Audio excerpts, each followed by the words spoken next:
E aí, galera, aqui é o JP e a gente vai dar sequência hoje ao nosso estudo de orgânica, estudando mais uma função. Ao contrário das funções que a gente já viu, que são as chamadas funções oxigenadas, agora a gente tem uma função aqui que não tem um átomo de oxigênio, ok? Mas ela vai ter um átomo de halogênio. Afinal, ela é chamada de aleto orgânico.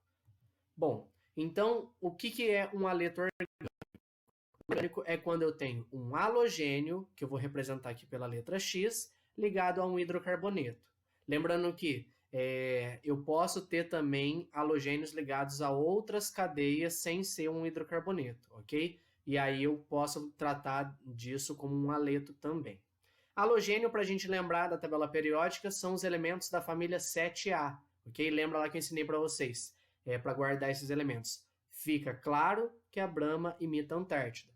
Flúor, cloro, bromo, iodo e astato. Nesse caso, o astato não aparece tanto, ok? Mas temos aí os 4 primeiros, os mais comuns. Bom, como que vai aparecer para a gente? Halogênios, por ser da família 7A, fazem apenas uma ligação. Tá aqui, ó. Esse carbono eu coloquei aqui fazendo ligações simples, não necessariamente, tá? Ele pode fazer dupla, enfim, mas aqui do lado o que eu quero que você entenda é que ligado a esse carbono, eu posso ter carbonos e hidrogênios, mas depois eu tenho exatamente só o meu elemento X. Esse é um aleto orgânico, ok? Entrando aqui para a gente saber os 4 principais. Então, como eu falei, flúor, cloro, bromo ou iodo, tá certo? Vamos ver então um pouquinho das propriedades desses compostos. Em geral, eles são apolares, tá? Então, mesmo que eu tenha ali uma diferença de eletronegatividade entre o halogênio e o carbono, essa diferença não é tão elevada assim, de forma que aqui eu vou ter uma cadeia apolar, ok? Consequentemente, se é apolar, não interage bem com a água, então tenho compostos que são pouco solúveis em água. Com relação aos pontos de fusão e ebulição, é interessante a gente pensar o seguinte: se eu comparo cadeias carbônicas iguais só mudando o meu halogênio, o meu átomo X, eu percebo que o ponto de fusão e ebulição aumenta quando a massa molar de X aumentar. Por que isso acontece?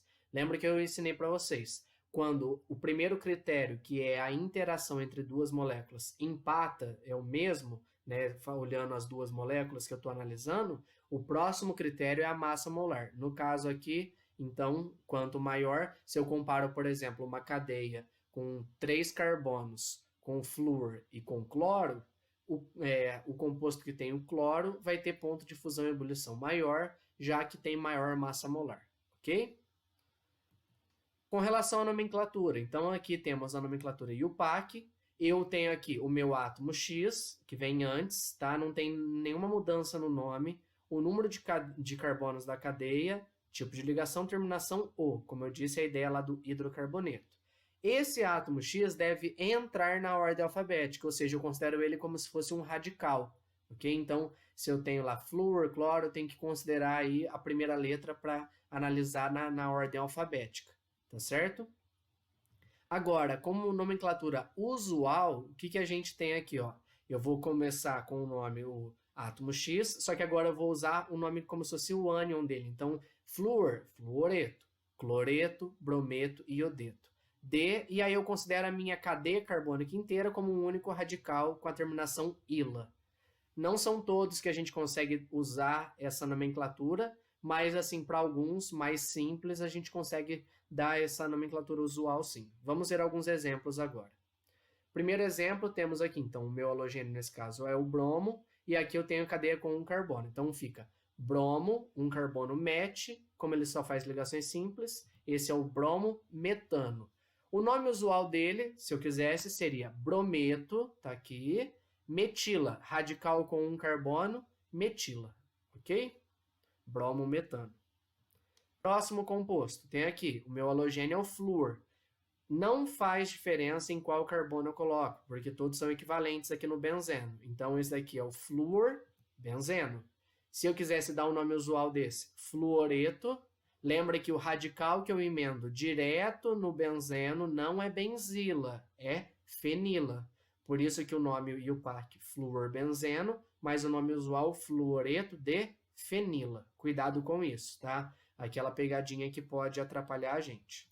Outro exemplo aqui. Tenho, ó, 2 carbonos e nesses 2 carbonos eu tenho aqui átomos de cloro.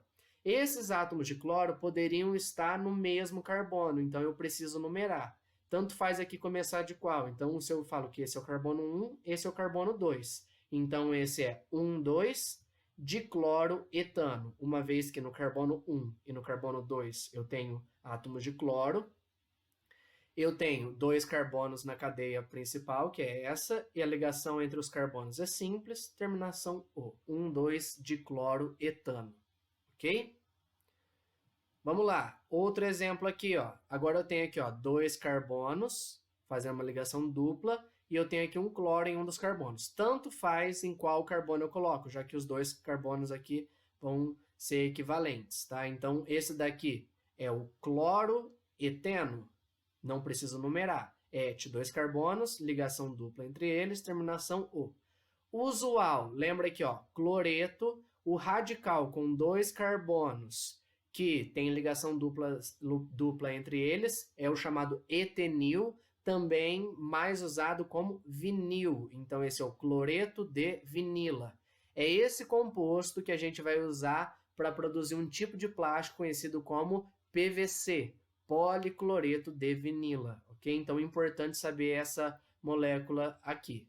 Também é interessante porque esse cloreto de vinila, né, e o plástico PVC são usados no processo de fabricação do disco de vinil. Daí o nome disco de vinil, ok? Então, cloreto de vinila, tá certo? Próximo composto, temos aqui agora, ó, temos apenas um átomo de carbono, mas nesse átomo de carbono temos 3 átomos de cloro. Não tem diferença aqui desses átomos, tá? De onde eu coloco eles. Então, esse é o triclorometano. Tem um nome conhecido, um nome mais conhecido, talvez você já tenha ouvido falar, como clorofórmio. Cuidado! Clorofórmio era usado antigamente como um anestésico externo, ou seja, você já pode ter visto em filmes a pessoa aspirar um certo líquido num pano e ela desmaiar. Então, esse líquido aí muitas vezes era o clorofórmio. Só que tem um problema, ele é tóxico, faz mal para a nossa saúde. Por quê? Quando inalado, dependendo da quantidade, pode causar parada respiratória, levando à morte, tá? Então, muito cuidado aí com isso. Os vapores de clorofórmio são muito tóxicos para a gente, tá certo? Então, triclorometano, ok? Mais uma molécula aqui. Preste atenção, eu tenho novamente um átomo de carbono, agora eu tenho 2 cloros e 2 flúors. Aqui não tem diferença, como eu disse, onde eu coloco cada um desses átomos, já que eu tenho apenas um carbono. Então, aqui, pela ordem alfabética, primeiro vem o cloro. Então, eu tenho um dicloro, difluor, metano. Esse composto faz parte de uma classe de compostos conhecido como gases CFCs. Talvez você já tenha ouvido falar isso. Também conhecido como gás freon. CFC é a sigla para clorofluorcarbonos. O que faz de mal isso para a gente e tudo mais? Gases do tipo CFC são responsáveis pela destruição da camada de ozônio.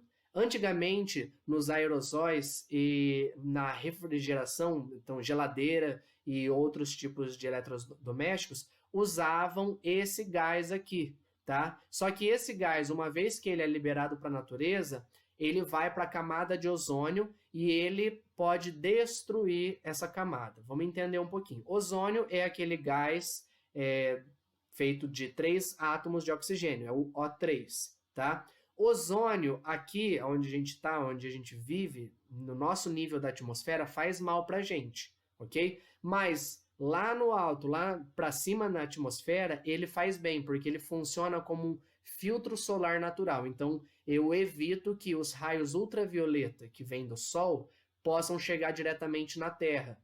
O que esse raio ultravioleta faz de mal para a gente? Pode causar, entre outros problemas de saúde, câncer de pele. Tá? Então, esse ozônio é um filtro solar natural nosso. O que acontece? O gás clorofluorcarbono, por exemplo, esse daqui, o dicloro de fluormetano, quando ele vai para a natureza, ele chega na estratosfera, onde a gente tem a camada de ozônio, e a luz ultravioleta faz com que eu libere um átomo de cloro aqui. A gente vai entender um pouquinho melhor desse processo quando a gente começar a estudar reações orgânicas. Mas esse átomo de cloro que é liberado reage com o ozônio. E o problema dessa reação é que muitas vezes um átomo de cloro pode destruir várias moléculas de ozônio, uma vez que eu tenho uma reação em cadeia. Tá? Então, eu acelero essa destruição do ozônio e, por fim, eu vou destruindo esse filtro natural, fazendo mal para a gente. Hoje em dia, não se tem mais gases do tipo CFC, né, usados como refrigeração ou em desodorantes, por exemplo, em aerosóis, tá? Justamente por conta disso, por fazer mal para a camada de ozônio, ok? Então, tá aí um problema ambiental importante que você saiba. Aqui agora nós temos uma última cadeia para a gente analisar, um último composto, ok? Então, eu já trouxe ela numerada, mas vamos entender um pouquinho aqui, porque não vai conforme a nossa lógica, ok? Então, nós temos aqui uma cadeia com 4 carbonos, ok? Ela contém uma ligação dupla e aqui está o meu halogênio, ok? No caso, aqui temos o iodo. Bom, eu expliquei para vocês que na hora que eu vou usar a nomenclatura IUPAC, eu considero o halogênio como um radical. Assim, esse iodo aqui, eu não vou considerá-lo como prioridade para numerar. Ou seja, a IUPAC fala que quando eu tenho um halogênio e uma dupla, eu dou prioridade para a dupla na hora de numerar. Então, eu não começo contando aqui de cima, se caso a minha prioridade fosse o iodo. O certo é começar aqui de baixo para poder ter a menor numeração nessa dupla, tá certo? Aí nós temos aqui no carbono 2 um radical metil, no carbono 3 nós temos o nosso iodo, o radical iodo, digamos assim. Então, por ordem alfabética, entre iodo e metil vem o iodo, então esse é o 3 iodo, 2 metil, but, já que a cadeia principal tem 4 carbonos, 1, porque é a posição da dupla, eno, ok? Cuidado com isso, trouxe justamente nesse último exemplo um pouquinho mais fora do padrão para que a gente analisasse, tá certo? Fechamos aqui mais uma função orgânica e a gente continua nosso estudo no próximo vídeo. Até mais, tchau, tchau!